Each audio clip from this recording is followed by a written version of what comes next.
Cinema விட்டு ஏன் போறீங்க அப்படின்ட்டு நிறைய பேர் கேட்குறாங்க.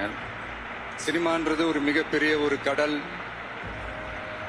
அதுல ஒரு கரையோரமா ஒரு சின்னதா ஒரு மணல் வீடு கட்டணும்னு தான் நான் ஆசைப்பட்டேன். பட் அதே ஒரு மாளிகையா மாத்தி தந்தது நீங்க எல்லாரும் தான். அது மட்டும் இல்ல, நான் சினிமாக்கு வரும்போது இது எல்லாருக்குமே தெரிஞ்ச விஷயம் தான். இந்த பழைய கதை தான். நான் ஃபேஸ் பண்ணாத விமர்சனங்கள் இல்லை, நான் ஃபேஸ் பண்ணாத அவமானங்கள் இல்லை, இந்த மாதிரி நிறைய காயங்கள் அதெல்லாம் தாண்டி தான் வந்திருக்கிறோம்.